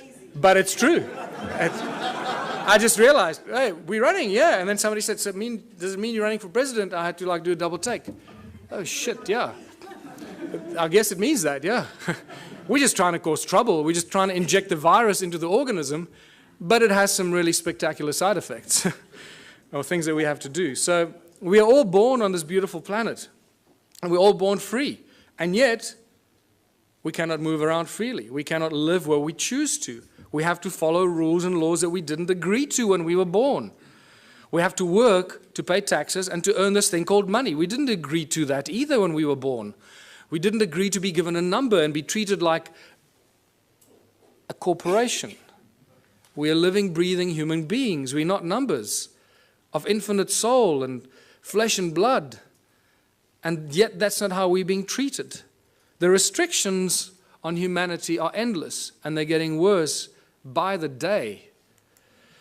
The current situation is very simple. Every socio-political system has failed us. This is why we're in this mess. Otherwise, we wouldn't be talking about this stuff, right? If it was hunky-dory. Humans everywhere live in misery. There seems to be no happy outcome to the political and economic mess of the planet. Every year, every month, it gets worse. More poverty, more hunger, more homelessness, more misery. The global economic collapse is imminent. The fact that we still have a global economic system is actually miraculous, but it is a clear indication how powerful those individuals are that control the global economy. They have infinite power as it is now. Only us, only we can do something about it. And there's some simple things that we can do about it to change everything about our lives and how we continue living as living, breathing human beings and not numbers and corporations or fictitious, fictional entities. 1/3 of the world's food goes to waste. This is spectacular. What kind of creatures have we become that we deny 1/3 of the global population food because they don't have money? We don't hand it out, we dump it, we destroy it, because we can't give it to them for free. They need money, they need to work, lazy bastards. Do some work, go get a job, become a respectable member of society, get a job. We don't need jobs. It's the last thing we need. Every time I hear politicians say, we're going to create jobs, I sense shivers down my spine. It's the last thing we need. Busyness. Keep you busy, running around, forgetting what you should be doing, what kind of life you should be living. It's all encoded in the language that we use. How did it get so bad? This is where we get back to what we've just been to, the ancient civilizations. A small group of royal political families and the banking elite families took control of the world. This didn't happen last year or 100 years ago. This happened thousands of years ago, people. It started with the Sumerians about 6,000 years ago in the Middle East, in Sumeria.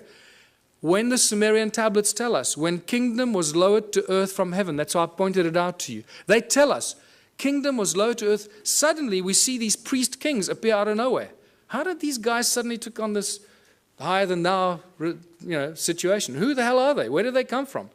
Oh, people lived happily, and suddenly one guy said, hold on, I'm going to be your king. You're going to have to work for me and pay taxes. Screw you, buddy. I don't know. So how did these priest kings in ancient times become so powerful? Because they were appointed by the gods. I'm not talking about God with a big G here. I'm talking about the gods with a small g, these arrogant pricks that came here and disturbed us on this beautiful planet. And what happened next after they appointed the priest kings? The most spectacular, miraculous thing happened. These priest kings created money. Money is not part of natural evolution. This is a complete misunderstanding of human history. Anyone that teaches you that has not done their homework. Money was maliciously introduced in ancient times as a tool of enslavement, the absolute tool of enslavement, and we are feeling the worst brunt of it right now. We are the guys, we are the civilization, we are the people in the history of this planet right now that can make a change. It's up to us what we do with this information and how we move from here forward. Today there are three main banking families. There are arguably a few more, but the big ones, obviously the Rothschilds, the Rockefellers, the Morgans, they control everything. They own all the banks in the world. How can I make the statement? Because they're the guys that bail out the banks when they go under. So they own them. It's simple, right? If you bail somebody out, you're going to own them.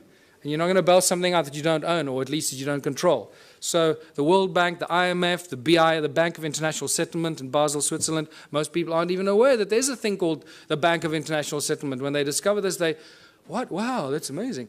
I hope they're good people. Can't they give us a loan? Remember, people, money doesn't exist. Okay, I'm going to get into this. Yes, did you want to say? Yes, what I don't understand is, you now say all the past history was rubbish and it was all evil, but still you want the rub for government and president. I don't understand it. So okay. You believe in the system, but everything else is rubbish. No. I don't, no. Well, that's what you're actually saying. No. You're getting the wrong end of the stick. We created the, yes, you are. We created the Ubuntu Liberation Movement. I'm going through it now. Just hold on, you'll understand where I'm going with this. Okay. There's going to be another point in time to ask questions. Okay. I discuss this because this is quite central for our understanding of who we are. Yeah. Okay.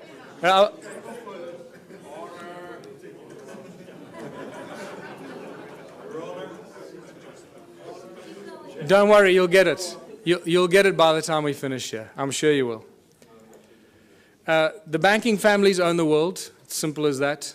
If you don't believe that, then you also haven't done your homework. So all the discussions we've been having, and I've been going into many of these discussions, money keeps coming up all the time. But remember, money doesn't exist. Money is just empty promises. There is no thing as money. In fact, for those of you that know, I've been actively involved in legal cases in South Africa against the banks. Not just the banks, against the central bank, the South African Reserve Bank, the Minister of Finance as well.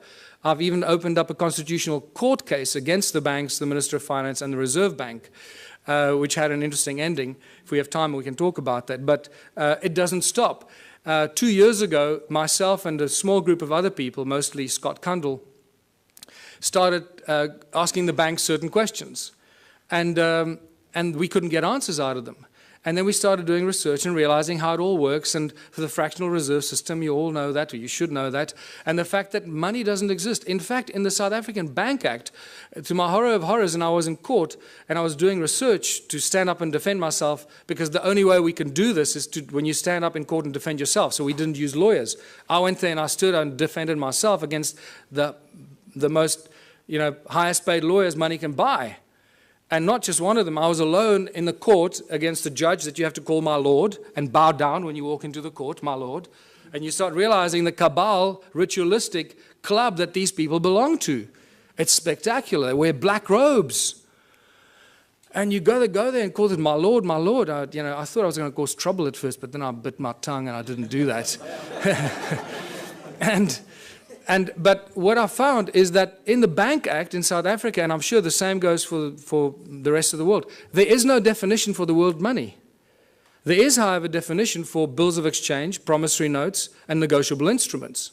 And I realized the banks don't work with money. The banks work with promissory notes, bills of exchange, and negotiable instrument. And those are called liquid because they have value. They are the liquid, valuable instruments, negotiable instruments, that banks work with behind the scenes. And this becomes really exciting and interesting. So we started realizing we could create promissory notes and bills of exchange and liquid negotiable instruments as soon as they have our signature on it. And we started doing some of this, just causing trouble. Anyway, it didn't get us very far because the judges didn't understand this at all. They thought we were just causing trouble with the courts. But nevertheless, what we managed to do in the 3 Supreme Court cases that I defended myself against these banksters, we managed to get very important things out of the lawyers or the bankers. They admitted to everything we accused them of. We accuse them of breaking the contract law because they don't have what they pretend to loan. They don't have the money. Remember, in contract law, you can't lend something that you do not possess. So that was one of our arguments. So we said, well, the banks aren't actually banks because they don't own any money. And they admitted, yes, no, we don't own any money. So, okay, great. Judge, did you get that? And then we said, well, that means that you're an agent and you're not a banker, so you can't charge interest and you can't come after me because the contract is null and void. And then we realized that they securitize your signature. They sell every document you have, every document you sign with your signature on it and has a value on it is sold in a process called securitization. And this is a global industry. Global banking industry works with securitization. And they're very proud of it. They publish the securitization information on their websites. But then when you argue securitization in court, they deny it. They say, no, we don't know what you're talking about. No. And the judges don't go and do their homework because the judges are so blinded by the banks and the lawyers, they just follow. They just can't imagine that the banks could be lying.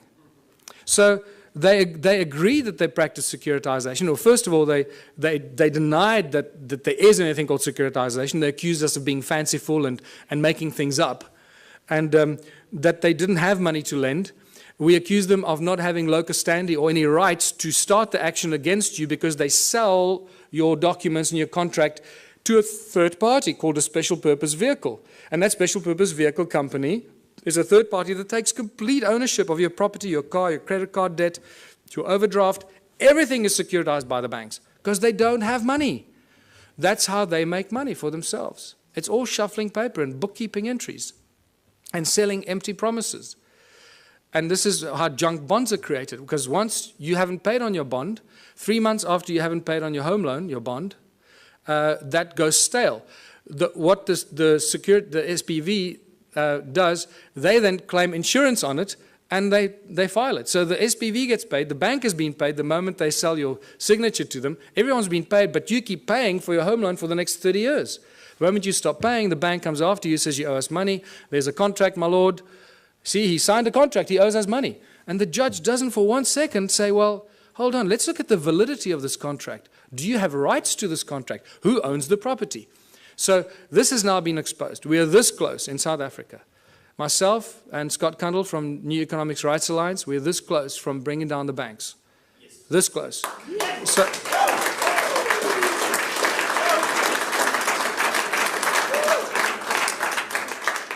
because they're just lying thieves. What you're talking about, the global banking industry, people, is nothing more than the largest legalized organized crime syndicate. That's what it is. So they're a bunch of criminals. We've got to do something about it to stop it. So I've got 2 cases against the banks now. One of 5 counts of fraud, which they haven't argued any of the points. They've argued why I'm claiming all the money that I'm claiming. They're not arguing any of the points.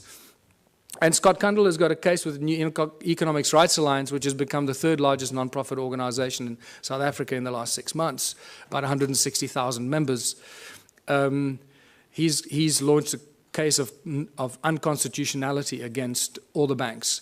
We're about to launch criminal charges against the banks, full-blown criminal charges, because the evidence is just becoming overwhelming. And all it's going to take now, one judgment. If there are any mathematicians here, you can see the complete insaneness of this. Out of thousands and thousands and thousands of court cases, people against banks, not one person has ever won a case against the banks. Just think about that. Clearly, this is stacked in favor of the banks. Oh, yeah. Clearly. And the judges are either paid off or they're too stupid to understand what's going on. But things have changed. We have a few situations in South Africa. We've had small victories where the banks withdrew. This is how clever they are. They withdraw before they get a judgment, or they abandon. So there isn't a precedent on the record. So you can't then go and argue the precedent. So they're very clever with this. But we're going to force them into a judgment because of what we're doing. And it's just going to take that first judgment, and then it's all over. The entire global banking system works on the same principles, and it's just going to be a domino effect. And we'll do what Iceland did, hopefully. Just reverse all the mortgage loans, reverse all the car loans, credit card, just, just reverse everything, because these thugs have stolen trillions from us and make us their slaves. And that's exactly what they do. And this is linked to our education system, because most people are indoctrinated into this way of thinking since childhood. Our education system has nothing to do with learning. It's really developed and funded by the banking families to condition humanity into following orders and respecting authority. They control the contents of all the textbooks and transfer of information. Our schools are really just indoctrination camps to brainwash our children to follow orders and to bow to authority. It's got nothing to do with learning, people. The money controls the legal system, as I mentioned already. And if you just look on the internet on a daily basis, you'll see that the economic collapse is just imminent. It's somehow being kept alive. The question is, and this is what I need to end on, because we can't keep talking about doom and gloom all the time. We need to talk about what are we going to do as a species? What are we going to do when it all collapses? And this is where the most exciting thing happens. And this is my message to everyone in the world. This is where the true humanity shines, and we realize how beautifully we can survive without money. We have to find a new system, because this system is broken. It doesn't work. We cannot continue doing what we've been doing for the past 6,000 years. That is insanity, and as you know, insanity is defined as doing something over and over again and expecting different results. So hopefully after 6,000 years we now have learned. Don't try and fix the current system. Change it completely. What is the one thing that we can do to change it? You know what that is. And this is where the Ubuntu Liberation Movement comes in. Join the movement. Realize it's a movement about higher consciousness. It's about breaking all the norms that we've been conditioned to believe, standing up to authority, and taking back what belongs to us, living, breathing human beings. The Ubuntu contribution system, I called it contributionism in 2005 when I first started writing about it. Completely new social structure, abundance for all. It's based on ancient knowledge when they didn't have money, where everyone contributes their natural talents or acquired skills for the greatest benefit of all in the community. It's a simple system. It comes with a lot of questions because we're so poisoned by capitalism, consumerism. It raises many questions instantly, but I've been through this thousands and thousands of times. I can already tell you what you're thinking, and I'm going to tell you what you're thinking just now. It goes back to the African roots called Ubuntu. All ancient cultures, in a way, shared this African system called Ubuntu. They have different names for it, but it always comes down to the same thing. It's amazing that the ancient cultures survived for thousands of years, not using money, and they thrived, as Foster Gamble would say. And they had a similar philosophy. If it's not good for everyone, it's no good at all. And that is a beautiful philosophy that I'd like to share with everybody, because I don't want to do anybody harm. And I don't want to do anything that's going to harm anyone because it does me good. I'm not interested in doing that. And this is why the whole Ubuntu contributionism system, the Ubuntu movement, is a movement of higher consciousness. It is for people moving into a new age, a new era of higher consciousness. Exactly that. So that's the virus we want to inject into the South African Parliament. Higher consciousness. Not because I want to run for president. In fact, if by some miracle I became president, and this was a question that was asked me in Durban last weekend at our first public meeting, so what are you going to do if you become president? I said, well, the first thing I'll do is I'll dissolve the government. Just dissolve the whole government. Just dismantle it. And give the power to the people, wherever they are, to start their own local communities. Rewrite the laws. The laws we have are not written for the people, they're written for the corporations. Our inalienable rights, this is what I need to remind people of. And this is beautiful, because this is part of the ANC's Freedom Charter that they stood for over 100 years. Now, it's been very conveniently forgotten. And this has become the new Freedom Charter for the Ubuntu movement. The country belongs to the people. The land belongs to its people. The water, the minerals, the airwaves, doesn't belong to Vodafone, it belongs to the people. The forests and everything in the country belongs to the people. Yeah. The land in China belongs to the people, and they should do exactly the same. This applies to every country, people. It does not belong to the government or any large corporation that has laid claim to it. And when you read this statement, you realize that we've appointed our leaders to be our servants, but they're not serving us. We appointed them to do the best for us, not for them, So whatever we want and we need as a people, they should be doing for us. Is that happening? No. The opposite is happening.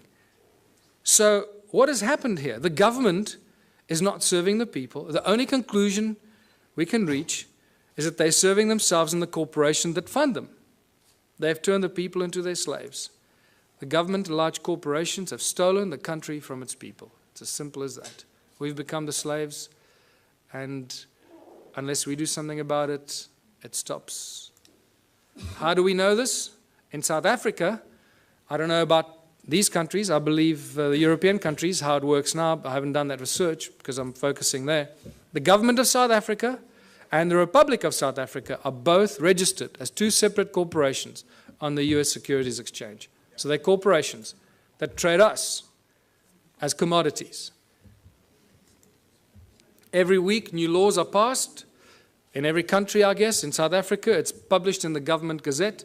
Nobody knows where to get it, how to read it, what it means, but they publish it in the government gazette and they get away with it. You see, it was published. You didn't object, so now it's a new law. That's how they get away with it. But every week, they publish new laws that we don't understand and we don't want. Our laws protect the corporations. They do not serve the people. Corporations have more rights than living, breathing human beings. I've witnessed this in my own presence in court on 3 occasions. And the fun gets better every day. Because, you know, for those of you that have been following some of what I've been doing, 2 weeks ago, our legal advisor, Raymond Dix, was attacked in his house by 10 armed men, tied up and held at gunpoint for 3.5 hours while they ransacked his office, his home office. They made it look like a robbery, but when they left and very carefully removed his computer, his hard drive, his backup hard drive, and his secondary hidden backup hard drive, which they knew exactly where it was, they left with only 2 other things. The legal files pertaining to my actions against the courts, the banks, and Scott Kundal's files, New Economics Rights Alliance, the Ubuntu movement, my movement, and New Economics Rights Alliance. Those are the only files, legal files that disappeared. So it's very clear what's going on here. The banks hit us where it hurts most, that our nerve center removed all our research, documentation, and files, but we had backups elsewhere.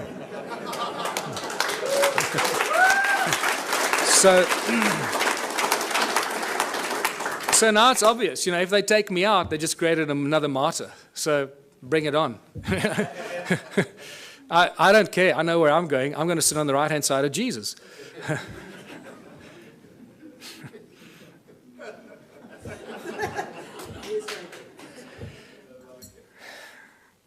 We need a whole new legal system written for the people, by the people, not by the corporations and the governments that want to schneid the people into the ground.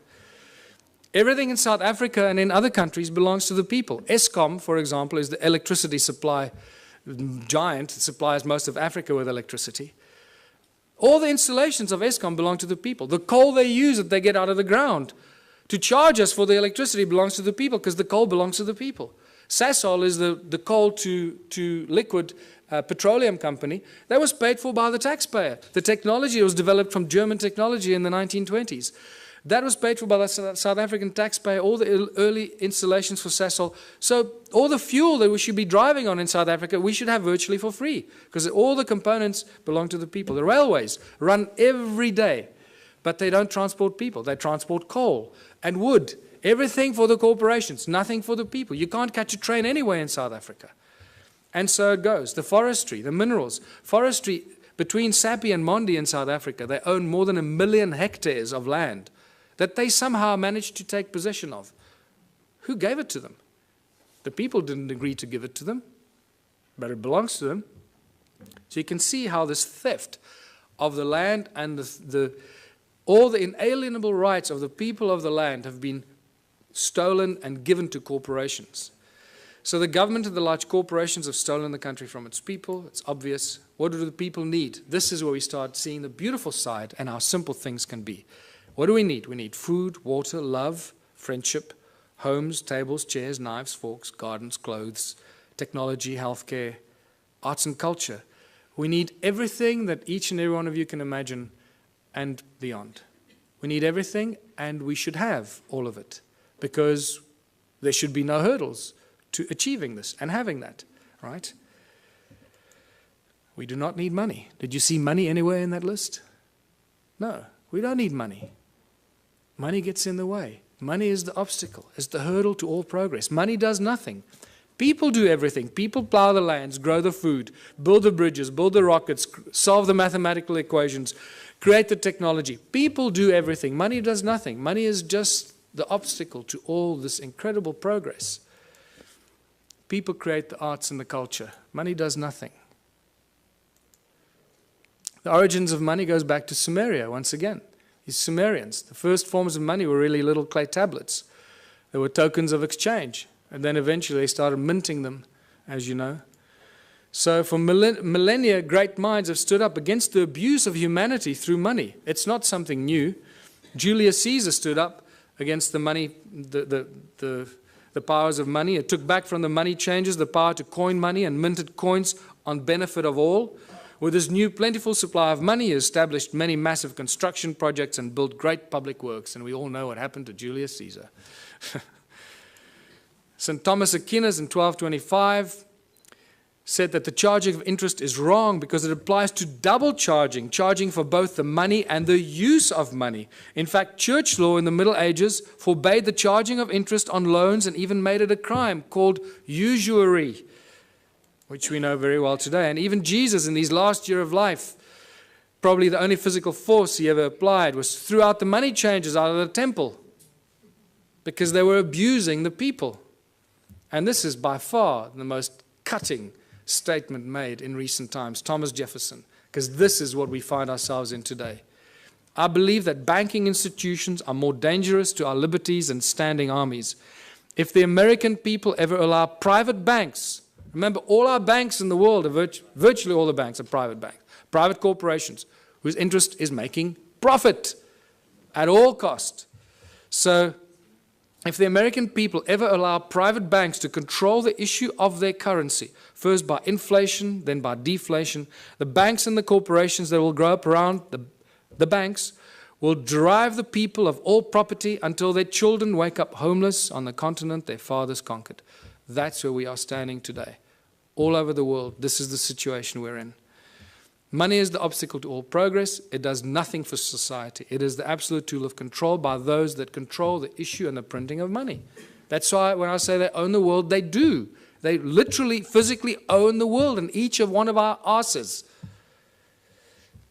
It prevents the natural flow of free energy. And that is very important to this weekend's activities here. Money prevents the natural flow of free energy. So I beg you, everyone present here, remember, it's about free energy, not I'm going to make $1 billion out of this energy. Give it away for free. It'll come back to you in ways you cannot imagine. Do that one thing for humanity. If you find any source of free energy, don't try and make zillions out of it. It will kill you or they will kill you before you can get it out there. Money is the primary cause for the 7 deadly sins. We all know the 7 deadly sins, or have we forgotten them already?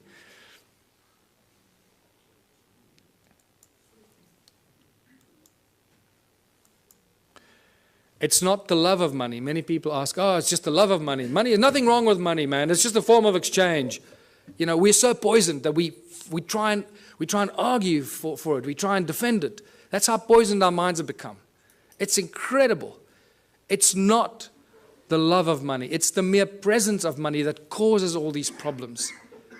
If you take money out of the system, all this stuff suddenly and miraculously vanishes. So what is the solution? If it's the mere presence of money or the love of money, of all of the above, what are we going to do to solve the problem? The answer is so blatantly obvious. Remove money. Just get rid of it. Get rid of it. What do we need it for? It's causing all the strife in our lives. It's destroying our planet. The mines are raping our Mother Earth, taking out the precious guts out of our Gaia and distributing it around the world to people that claim they own it. It's sick. The obvious questions, if you remove money, so who's going to shovel the crap? How are we going to pay for things? I'll just sit on my ass and do nothing. I want 50 Ferraris. You know, are we going back to the dark ages, living in caves? Is this a lawless society? Who's going to make the rules? Why should I do something I don't want? These are the first things. I know these are the most commonly asked questions, and I'm sure that you're asking some of them to yourselves. But I can tell you that as you work through this process of a moneyless society, a Ubuntu society, where everybody contributes their natural talents or acquired skills to the greatest benefit of all, with certain minor rules that are not rules, it's really just an agreement that this is how we're going to work together. The moment you start working in that kind of community, the abundance is so spectacular that we, right now, cannot imagine it. It is not possible for us to imagine it until you start immersing yourself in this kind of thinking. And I call these the Ubuntu communities, as I said, where everyone contributes their natural talents or acquired skills for the greater benefit of all in the community. A new social structure for a new world and a new age. Abundance for all beyond our wildest belief. There are 5 mantras, 5 key points to the Ubuntu society. And it's not barter or trade. Everybody often jumps, a lot of people jump to the conclusion, think, oh, let's go back to barter. No. He who has more to barter or trade will eventually rule the roost. So you can't go to that system. If you have nothing to trade, what are you going to say? Well, I got nothing to trade, so I'll have to, kiss your butt. No. So the Ubuntu contribution mantra is the 5 points. No money, no barter, no trade, no value attached to anything greater or lesser than anything else. Because why? Each one of our contributions should be and is equally valuable. If you start telling, well, I'm a doctor, my time is more valuable than yours, you're barking up the wrong tree, brother. Okay. So, and the final one, where everyone contributes for the greater benefit of all in the community, because that is how you get rewarded. You get rewarded by the recognition of the people in your community. Isn't that the highest reward everybody wants and is trying to buy with money, is recognition and respect of others? In essence, ultimately, that's what most people really want, is just to be loved and recognized for what they've done. And they think they can use money to do that. And then when they make a lot of money, they get zillions in the bank, then they suddenly realize, oh, well, nobody loves me anymore. They all want to take my money. So let me spend my money and then people will love me. And that's generally what happens when they start paying for things and people love them more, when they start giving it away. So, united Ubuntu communities. In unity we thrive, and anything is possible. Anything is possible. A world without money. There's no crime, no envy, no gluttony, no greed, no hoarding, no hierarchy. And the whole Ubuntu, the Ubuntu movement and the Ubuntu party has no hierarchy. Communities look after themselves. We have no central government. We don't have any central assholes trying to tell you how you should be running your life. No obstacles to any kind of progress, because the solutions are simple, and there are many bright minds here. We all know what the solutions are, what should be done to solve the problems, and somehow our politicians just can't get it right. They keep screwing it up, So don't ask the politicians to solve it. Give it to the scientists, give it to the farmers, give it to the engineers. They'll solve the problems for us. Ordinary people will. Politicians will do nothing. Transition will have to occur in simple steps that flow from one to the other. We can't go from zero to hero. We can't go from a moneyless-driven, capitalistic, consumeristic monster to a moneyless society that lives in harmony and zen, right? It's not going to happen. So if you go onto my website, the ubuntuparty.org.za website, I've started posting a number of papers on how the transition will take place. There's not time for it now, so I ask you, please go onto our website and check it out. It's beautiful. What's key here is that the small towns will probably play a very important part in the transformation, because in small towns and small communities, people will agree on things a lot quicker than in the big cities. Right? So they will agree, okay, we need to get off the grid, we need to grow enough food for all of us, we need to make sure we got water, and they can go out and do it. We must create alternative energy for ourselves in our town, so if the grid goes down, we stay alive. And the small towns and villages will become the activators of this transitional phase. And I put together a few theories and ideas to give people ideas how to start doing this. It also goes into our education and schooling systems, where we stop sending your children to school. Please, I beg you, don't send your children to school. Don't do it. You're turning them into monsters. I've had a few of my friends in Johannesburg, in South Africa, that have not sent their kids to school. They are much smarter than the kids that go to school. And I'm not kidding you. They really are. They just learn from their parents, and they learn, and you'll find that what happens with these kids, they start reading later. They might start reading a little bit later. But when they start reading, they become like these monster little readers. They just read everything. I mean, these little kids are reading books that other kids don't even dream of. And that's because they're not preconditioned by the schooling system.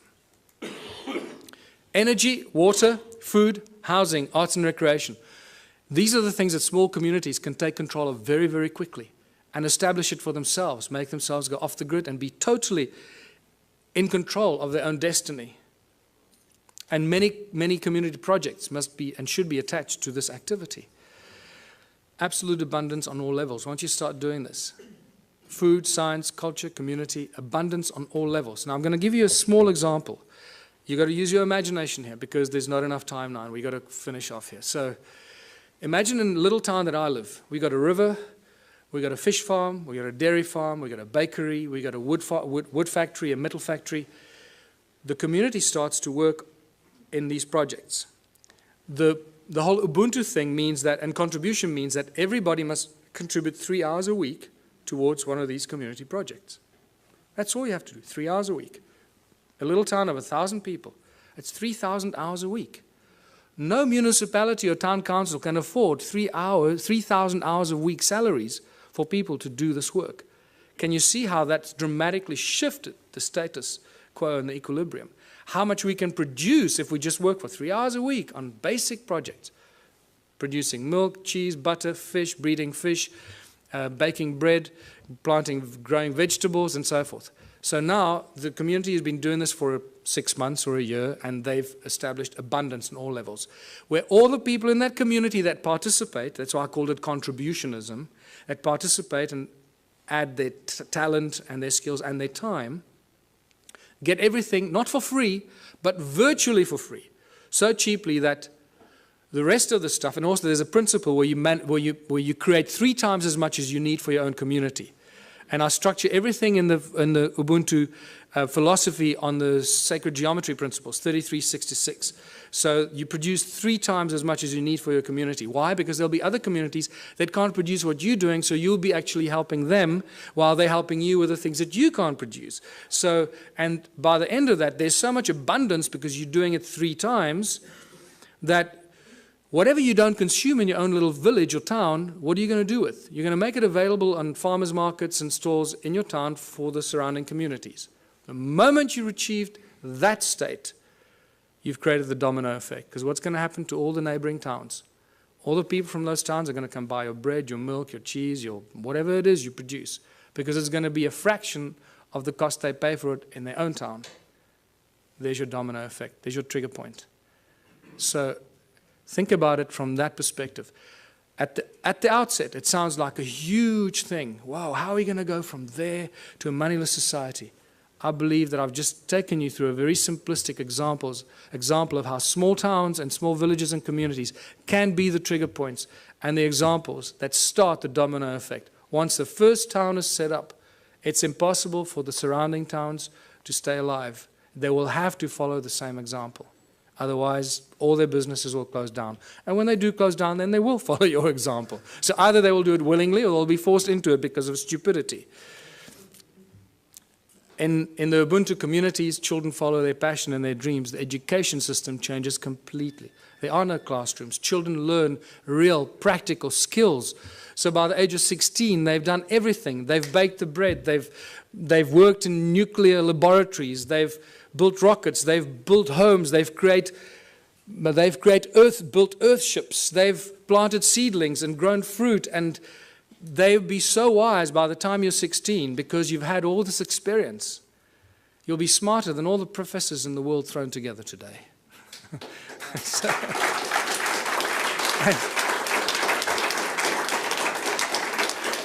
take any school leaver today, put them on a farm, put them anywhere into a practical solution. What can a person with a high school diploma do today? Absolutely nothing. We're useless to society. That's what they've created. Can you see the brilliance in their plan? They are so smart, these people. They. It's us, right? So we are so smart that we're doing this to ourselves, right? Where we create our children, turn our children into these little, we lock them up in jails for 12 years, most precious years of their life, and then throw them out to start all over again and be totally open to manipulation and control. So master teachers, only when a community decides that you're a master shoemaker, or you're a master rocket scientist, or you're a master baker, or a master this, only the community can decide who they will allow to teach their children. Isn't that a better system than teachers that go and get some diploma and they're real assholes and they teach your child? You go, God, how can that? I'm not going to let the teacher teach my child. The community will have the final say. So when I say decentralized government, that's how fine it becomes. The community chooses who their master teachers are, the people that they have respect for, and the people that they honor for their capacity and their ability. And this is how we grow, how we build Ubuntu communities, because only out of unity comes infinite diversity and abundance. Only out of unity. Anything else is a futile exercise that will bring us back to the same point at some future point in time. So I'm going to end here, because this is the end. Join the Ubuntu Liberation Movement. It's not just a South African entity. We've had various people around the world say to us, can we start the same thing in wherever? Yes. Go online. Start the same thing. Use all the material I've published. Put it out there. Share it with everybody. And become part of this transitional phase. And thank you for listening. I hope I gave you some food for thought.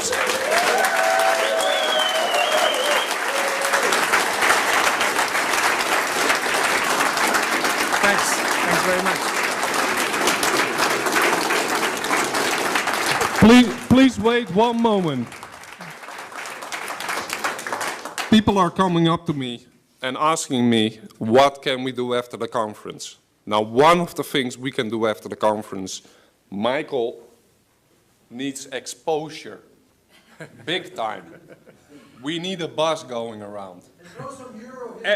Everybody who has a Facebook page, a Twitter page, you just put one line. Michael Tellinger for president, and this website. People are going to pick it up sooner or later on the internet, and it's going to be recycled, recycled, recycled, recycled. It's safer, we're going to get the word out, and the ball is going to roll. Okay. Thank you.